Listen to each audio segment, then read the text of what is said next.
지난 2월에 카자흐스탄으로 선교사를 우리가 파송을 했습니다. 곽영지 선교사님 부부를 카자흐스탄에 보내었는데 예상치 않게 카자흐스탄 환경이 어려워지고 정치적인 문제가 또한 힘겨워져서 비자가 제대로 해결이 되지 못했습니다. 그래서 몇 개월 되지 않아서 한국으로 다시 나와야 할 그런 위기가 생겨났습니다. 선교사님은 고군분투하면서 어떻게 하면 계속해서 카자흐스탄에서 복음을 전할 수 있을까 하고 살펴보던 중에 노동 비자를 얻으면 카자흐스탄에 남아서 복음을 전할 수 있다는 것을 알게 되었습니다. 그래서 그 노동 비자를 받기 위해서 먼저 비자를 좀 연장해야 돼서 옆 나라인 키르기스탄으로 가게 되었습니다. 국경만 한번 넘고 돌아오면 다시 3개월 정도 여행 비자가 연장이 되기 때문에 일단 여행 비자를 연장을 하고 카자흐스탄에 근로자로 일을 하면서 노동 비자를 발급을 받으려고 했던 것입니다. 사실 곽영식 목사님이 카자흐스탄에서 노동자로 일을 한다는 것은 그 사람에게는 되게 어려운 일입니다. 한국에서 배울 만큼 배웠고 아주 큰 중견기업에서 부장으로 근무하면서 꽤 높은 연봉을 받았던 사람이었습니다. 그런데 주님의 부르심, 선교사의 부르심을 받고 그 모든 걸 내려놓고 이곳에서 훈련을 받고 신학대원을 하고 선교사로 간 것입니다. 살아왔던 삶이라는 것이 있는데 나이도 50이 넘었는데 어떻게 갑자기 관리자로 있다가 노동자가 될 수가 있겠습니까? 그것도 우리나라보다 한참 경제적으로 못한 나라의 노동자가 된다는 것은 쉬운 일이 아닙니다. 그러나 곽영식 목사님은 하나님 앞에 결단을 했습니다. 주님, 내가 죽는 그 자리까지 가겠습니다. 주님, 내가 밑바닥까지 엎드려 주의 복음을 위하여 살겠습니다. 그렇게 자기를 다 내려놓고 자기가 그동안 입었던 화려한 옷, 명예로운 옷, 한국에서 누렸던 그 모든 영광의 옷을 벗어 제끼고 카자흐스탄에서 가장 천한 자리인 노동자가 되겠다고, 그 노동자의 옷을 입겠다고 했던 것입니다. 그런데 놀랍게도 키르기스탄에 갔을 때에 제가 소개시켜준 한 선교사님을 만나면서 그 선교사님이 자기가 세운 키르기스탄 교회의 후계자가 되어달라고 요청을 했습니다. 선교사님은 키르기스탄에서 한 20-30년간 선교를 하시면서 교회를 짓고 한국어 학교를 만들며 그곳에서 교수로서 사역을 하고 있었습니다. 이슬람에서 교회를 짓는다는 것은 참 어려운 일입니다. 그러나 이분은 그 모든 것을 해 놓으셨습니다. 그분이 2-3년이 지나면 은퇴를 하시는데 모든 준비를 완벽하게 갖추었던 곽영식 선교사와 그리고 그 아내를 보면서 당신들이 내가 세운 이 교회를 맡아주시면 어떻습니까? 그러면 내가 이 교회도 드리고 교회 이름으로 산 땅도 드리고 그리고 모든 20년 동안 피땀 흘려 만든 하나님의 역사를 주겠습니다 라고 했던 것입니다. 참으로 뜻하지 않는 일이었습니다. 그래서 곽영식 목사님은 기도 중에 하나님께서 키르기스탄으로 나를 부르시는구나 라는 것을 깨닫고 어제 모든 걸 다 준비하고 키르기스탄으로 이사를 했습니다. 그리고 그곳에 집을 얻어서 이제 키르기스탄에서 그 선교사님의 후계자로 지금 훈련을 받고 있습니다. 자, 이토록 우리가 하나님 앞에서 내 삶을 내려놓고 정말 바닥까지 내려갔을 때 내가 한국에서 누렸던 영화와 영광과 사람들에게 자랑할 만한 그런 옷을 입고 있다가 선교지에 가서 천하고 천한 노동자의 옷으로 갈아입었을 때에 하나님의 역사가 시작되었습니다. 사랑하는 여러분, 하나님의 역사는 우리가 예수님처럼 우리 자신을 내려놓을 때에, 자기를 부인하고 십자가를 지고 갈 때에 일어나는 것입니다. 우리는 더 영광스럽고 더 부유롭고 더 잘되는 인생을 갈망하고 있지만, 그러나 예수님의 삶을 보면 하나님의 아들이심에도 불구하고 모든 영광을 버리시고 인간의 옷을 입고 세상에 오셔서 멸시와 천대와 가난함과 사람들의 모욕을 받으셨습니다. 제자들의 발을 씻겨 주셨습니다. 십자가에서 벌거벗긴 채로 죽음을 당하셨습니다. 그런데 그렇게 우리 주님이 그 영광의 옷을 내려놓고 우리와 같은 천한 옷을 입었을 때에, 죄인의 옷으로 갈아입었을 때에 하나님은 그분을 통하여서 모든 죄인들을 구원하셨습니다.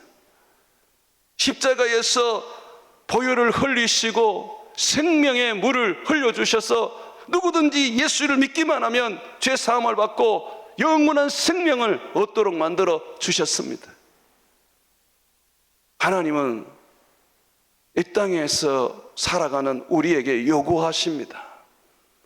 세상의 그 화려하고 영광스러운 옷을 던져버리고 우리 주님과 같이 고난과 멸시와 천대와 가난과 고통의 옷을 입으라고 말씀하십니다. 예수님은 세례 요한에 대해서 말씀하시기를, 너희가 하나님이 보낸 선지자가 화려한 옷을 입고 영광스러운 자리에 앉아서 복음을 전할 줄 알았느냐? 봐라, 화려한 옷을 입은 자들은 다 궁정에 있지 않느냐?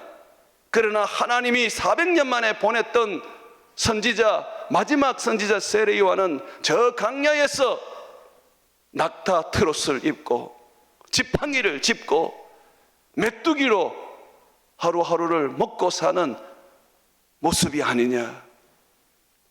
주님은 우리에게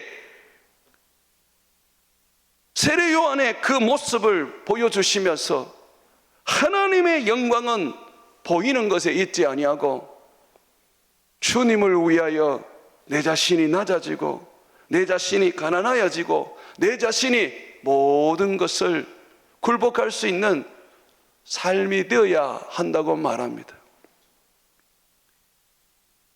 김은남 목사님은 한 교단의 총회장입니다. 그런데 그분이 입고 다니는 옷을 보면 옛날에 저와 함께 학교 다닐 때 거의 20년 넘었지요. 아울렛에 가서 샀던 3만 원짜리 외투, 지금도 그것을 입고 다닙니다. 왜 그걸 입고 다니냐 그러니까 안 떨어졌어. 충분히 입어도 괜찮은 옷이기 때문에 입고 다닌다. 옷이 무슨 의미가 있느냐? 도리어 옷 살 돈으로 내가 성도들에게 필요한 것을 섬기는 것이 맞다고 생각한다라고 하더라고요. 그렇죠? 우리가 입어야 할 옷은 화려한 세상의 명예나 부요함이나 자랑할 만한 것이 아닙니다. 우리가 입어야 하는 것은 예수를 위하여 헌신하고 내 인생을 나누고 십자가에 못 박혀 죽을 수 있는 그런 옷이어야 한다는 것입니다. 오늘 말씀해 보게 되면 영광스럽게 하늘로 성찬하는 엘리야가 그의 제자 엘리사에게 선물을 하나 던져주고 갑니다. 그 선물이 뭐냐면 그가 입었던 누더기와 같은 겉옷이었습니다. 많은 좋은 선물이 이 땅에 가득한데도 불구하고 왜 엘리야는 유독 자기의 그 입고 다니던 옷, 그 누더기와 같은 옷을 던져주며 엘리사에게 선물로 준 것일까요? 옷이라는 것은 성경에서는 사역의 계승을 의미합니다. 하나님께서 제사장이 일을 하기 위해서는 제사장 예복을 입어야 된다고 가르치셨습니다. 그런데 이 제사장이 만약에 죽게 되면 이 예복을 벗겨서 다음 계승자가 입도록 하셨습니다. 그래서 옷을 받는다는 것은 내가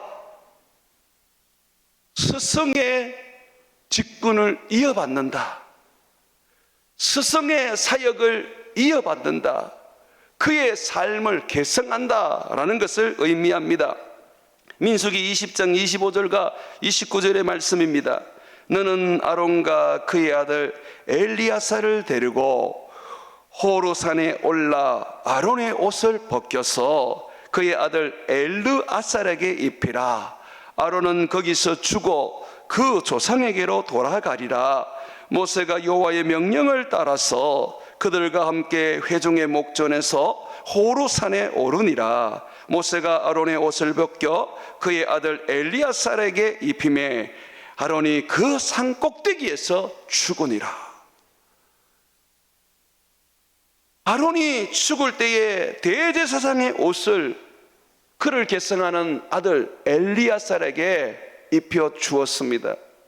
그와 같이 엘리사는 하늘로 성천하는 그의 스승 엘리야의 옷을 물려받고 그의 사명을 계승하고 그의 직분을 계승하고 주님이 그에게 요구하신 주의 일을 이어가야 했습니다. 사실 이 엘리사는요, 이미 그 전에 엘리야로부터 옷을 한번 받은 적이 있습니다. 그런데 이 엘리사가 그 옷을 입기를 거절했습니다. 그냥 자기가 입고 있는 옷, 그냥 자기가 살아왔던 그 삶, 자기가 경험했던 그 경험, 자기가 알고 있는 그 하나님, 거기에만 머물러 있기를 원했습니다.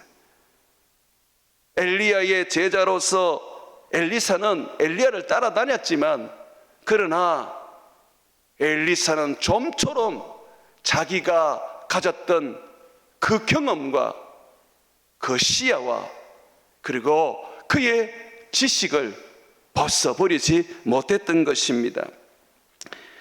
열왕기상 19장 19절과 21절에 보게 되면 농부로 일하던 엘리사를 엘리야가 가서 선지자로 부릅니다. 자기의 후계자로 부릅니다. 그것은 하나님이 엘리사를 그의 후계자로 정하셨기 때문입니다. 제가 한번 읽어보겠습니다. 엘리야가 거기서 떠나 사밧의 아들 엘리사를 만나니, 이 엘리야가 엘리사를 처음 만나는 장면입니다. 엘리사가 12 교리소를 앞세워 밭을 가는데 자기는 12째 교리소와 함께 있더라. 엘리야가 거리로 건너가서 겉옷을 그의 위에 던졌더니 옷을 벗어서 던졌어요. 너는 이제 나를 계승해라. 아론의 옷을 입고 엘리야살이 대제사장이 된 것처럼 너도 내 옷을 입고 이제 하나님의 선지자로 이스라엘을 구원하라 라고 했던 것입니다. 그런데 보십시오, 그는 그 옷을 입지 않습니다.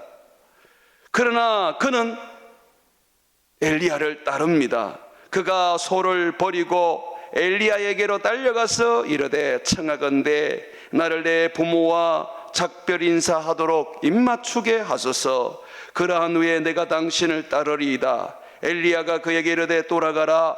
내가 내게 어떻게 행하였느냐 하니라. 엘리사가 그를 떠나 돌아가서 한 교리소를 가져다가 잡고 소의 기구를 불살라 그 고기를 삶아 백성에게 주어 먹게 하고 일어나 엘리야를 따르며 수정을 들었더라. 농부로서의 그 삶도 버리고 소도 잡아서 백성들에게 먹이고 부모에게 입맞추고 작별 인사를 하면서 선지자로서 엘리야의 후계자로서 그는 엘리야를 따랐습니다. 그렇지만 엘리야의 옷을 입지 않았어요. 그의 생각대로, 그의 경험했던 삶대로 그는 여전히 살기를 원했습니다.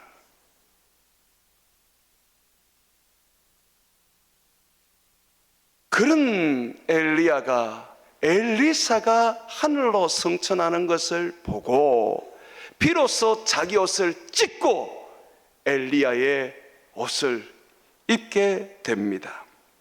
12절과 14절 말씀 한번 보십시오. 엘리사가 보고 소리 지르되 내 아버지여 내 아버지여 이스라엘의 병거와 그 마병이여 하더니 다시 보이지 아니하는지라. 이에 이제 스승이 하늘로 승천했어요. 더 이상 이 땅에 없어요. 그랬더니 그때부터 엘리사가 자기 옷을 잡아 돌로 찢어버리고 엘리야의 몸에서 떨어진, 하늘로 승천하고 난 다음에 두 번째로 던져주었던 엘리야의 겉옷을 그가 주워가지고 돌아와 요단 언덕에 서서 엘리야의 몸에서 떨어진 그 겉옷을 가지고 물을 치매 이르되 엘리야의 하나님 여호와는 어디 계시나이까 하고 그도 물을 치매 물이 이리저리 갈라지고 엘리사가 건너니라고 말하고 있습니다. 여러분, 직장도 버리시고 부모도 버리시고 핍박도 받고 환난도 당하면서 예수를 믿어도 자기를 부인하고 자기 십자가를 지지 않으면 예수님의 제자가 될 수 없습니다.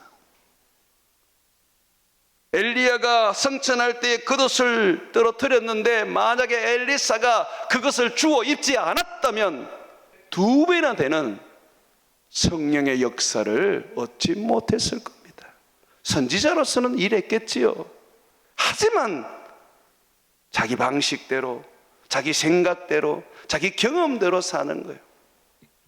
우리 교회는 미셔널 처치입니다. 분명히 기존 교회와 다릅니다. 세수를 세 부대에 담고 싶었기 때문에 저는 기존 교회에서 배웠던 것을 다 찢어버리고 미국에서 얻었던 새 옷을 입고 교회를 개척한 겁니다. 그래서 여러분들이 우리 교회를 오면 좀 부딪히는 게 있어요. 뭔가 모르게 다른 것 같아요. 교회를 개척하면서 오후에, 주일 오후에 예배를 제가 드리지 않았어요. 주일날 오전 예배만 해도 충분하다, 오후에는 제자훈련을 하겠다, 성경 공부하겠다 그랬어요. 그렇게 공부하고 싶은 사람들은 오후에 오라 그랬단 말이에요. 그런데 얼마 있지 않아서 소문이 났어요. 베들러 교회는 신천지다. 그 왜 신천지냐 그랬더니 성경을 가르쳐서 그렇다. 참 우습기도 하고 답답하기도 하고. 교회에서 성경을 가르쳐야지. 그러면 교회에서 뭘 가르칩니까? 예수님은 제자들에게 말씀하셨어요. 내 제자가 되려면 반드시 자기를 부인하고 자기 십자가를 져야 한다고 말합니다. 우리는 십자가는 지려고 그러는데 자기를 부인하지 않습니다. 자기의 경험, 자기의 신학, 자기의 생각, 자기가 알고 있었던 것을 확 찢어버리고 예수님으로부터 주어진 예수님의 옷을 입으려고 하지 않습니다.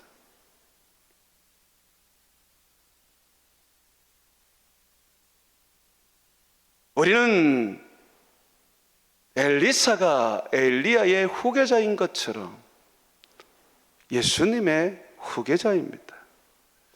이 땅에 살아가는 이유는 예수님의 남은 삶을 우리 몸에 채워서 예수님을 온 세상에 전파하기 위한 것입니다. 여러분, 그렇지 않습니까? 제자라는 게 뭐예요? 스승을 따라서 사는 것이 제자 아닙니까? 우리는 작은 예수가 되어야 돼요.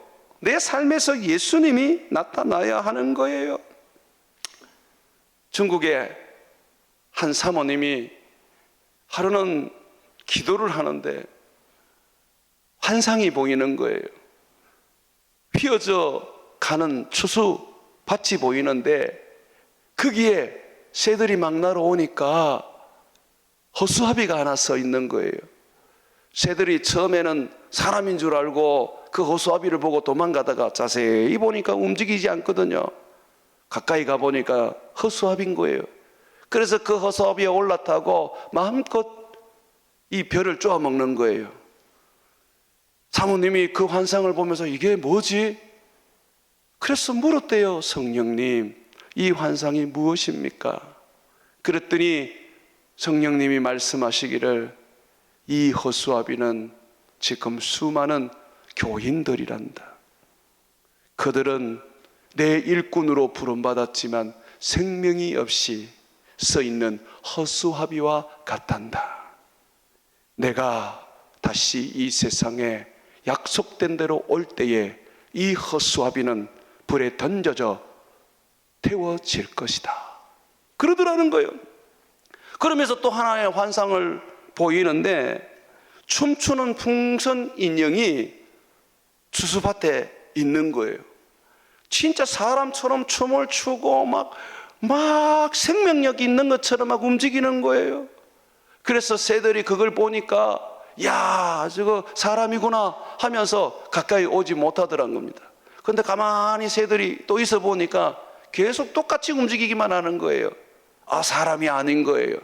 그제서야 새들은 안심하고 또 밭에 벼를 쪼아 먹더라는 겁니다.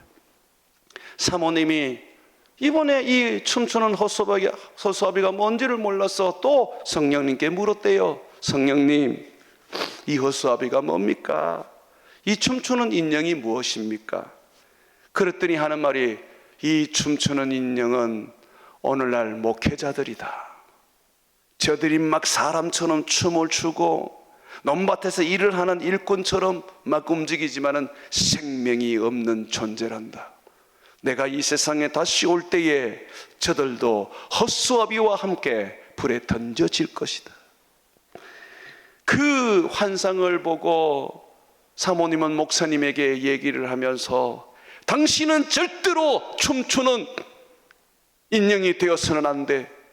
당신이 가르치는 교인들은 절대로 허수아비가 되어서는 안 돼. 정신 차리고 깨어서 우리는 예수님을 맞이해야 해 라고 권면했다는 것입니다. 사랑하는 여러분, 우리는요 우리의 옷을 입고 살아가면 허수아비처럼 살 수밖에 없고 춤추는 인형처럼 살아갈 수밖에 없어요. 우리의 옷을 벗고 그리스도의 옷을 입어야 합니다. 갈라디아서 3장 26절과 27절에 보게 되면 너희가 다 믿음으로 말미암아 그리스도 예수 안에서 하나님의 아들이 되었으니 누구든지 그리스도와 합하기 위하여 세례를 받은 자는 그리스도와 하나가 되기 위해서 그리스도가 내 안에 계시고 내가 그리스도 안에 거하기 위해서는 그리스도로 옷 입어느니라고 말합니다. 예수로 옷 입어야지 내가 진짜 제자가 되는 거예요. 내가 예수로 옷 입어야지 내가 진짜 생명이 넘쳐나는 거예요. 엘리사의 능력은 그 스승이 떨어뜨리고 간 그 낡고 두더기 같은 옷에서 나타났던 것입니다. 그 옷을 입을 때에 그에게 영감이 갑절로 임했던 것입니다.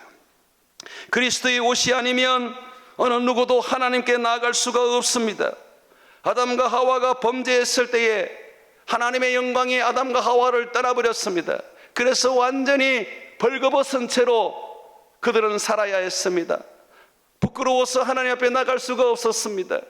무화과 나무 잎으로 옷을 만들어 봤지만 그 옷으로는 하나님 앞에 설 수가 없었습니다.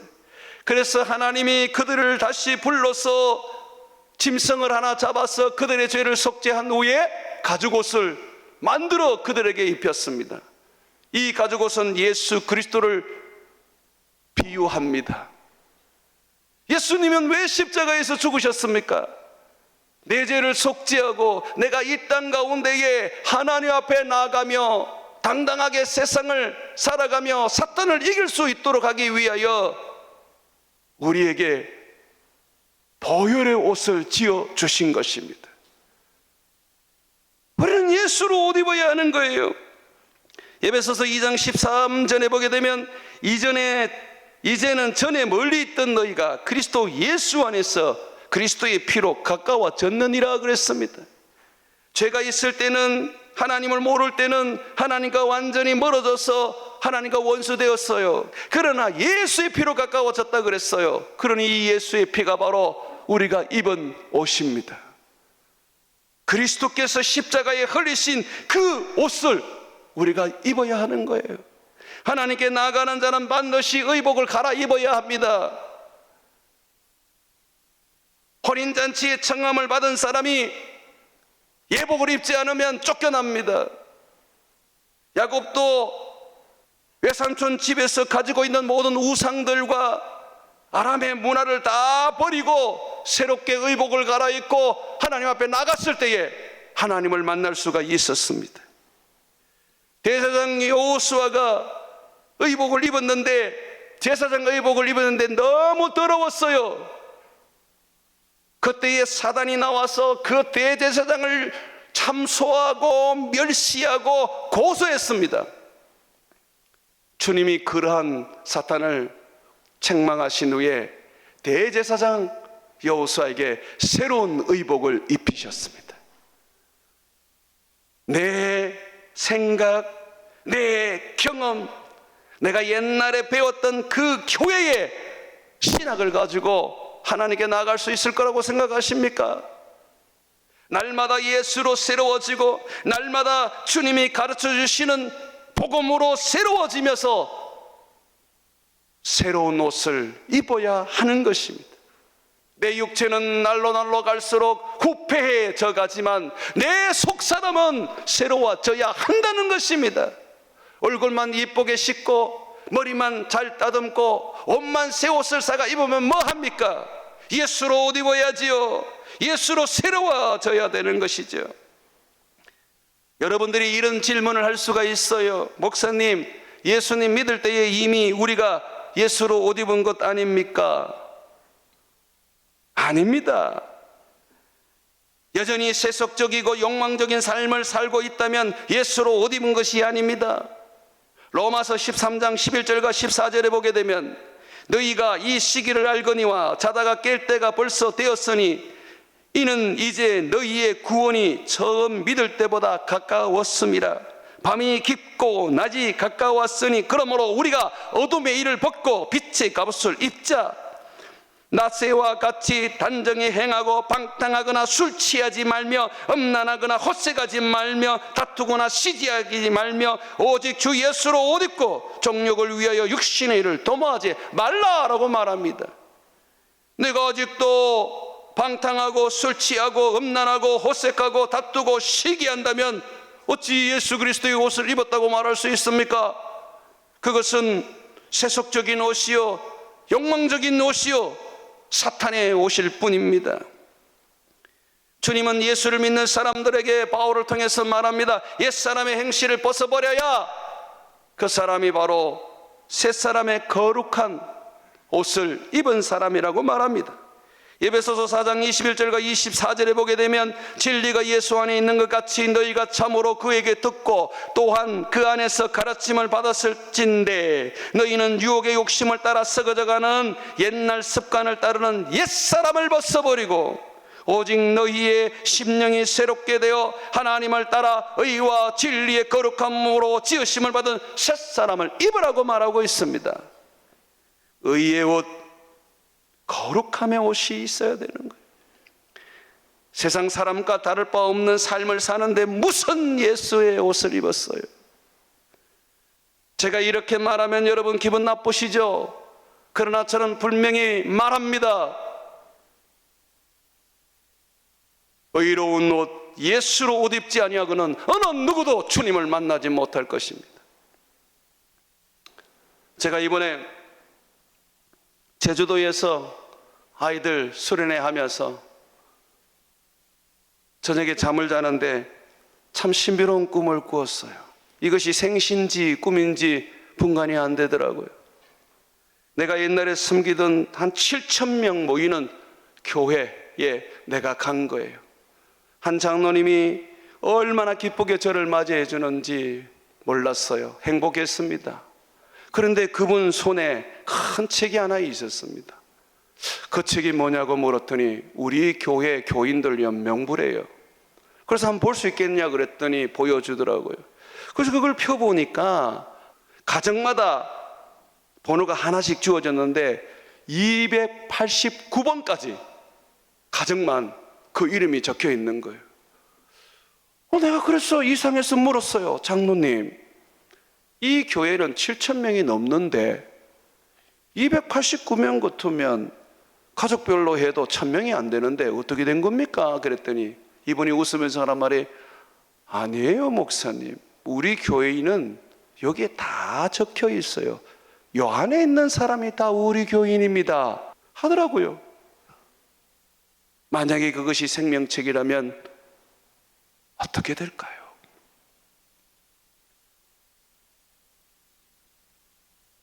사랑하는 여러분, 우리가 하나님의 말씀으로 새롭게 거듭난 자들입니다. 그런데 그 말씀으로 살고 그 말씀으로 옷 입지 않으면 어찌 거듭난 자라고 할 수 있겠습니까?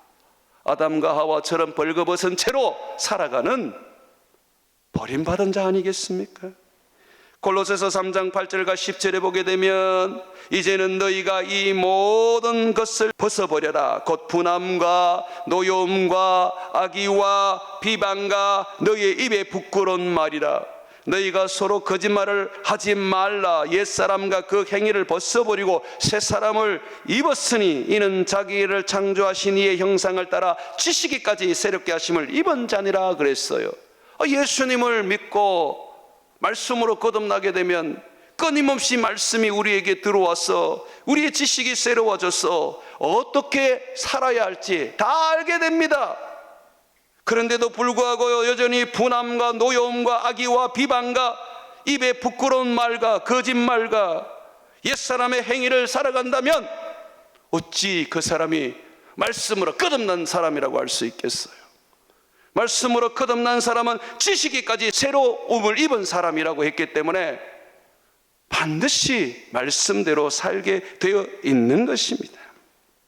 사랑하는 성도 여러분, 엘리야가 하늘에서 벗어준 그의 겉옷은 예수님으로 말하자면 성령입니다. 예수님은 성천하실 때에 오순절날 우리에게 비로소 성령을 주셨습니다. 성령이 바로 예수님이 우리에게 입으라고 주신 그의 겉옷입니다. 그렇다면 우리는 어떻게 살아야 돼요? 성령을 따라 살아야지. 성령으로 말미암아 살아야지. 성령이 가르치는 대로 순종해야지. 그런데 예수를 믿고 난 다음에도 성령이 없어요. 성령을 따라 살지 않아요.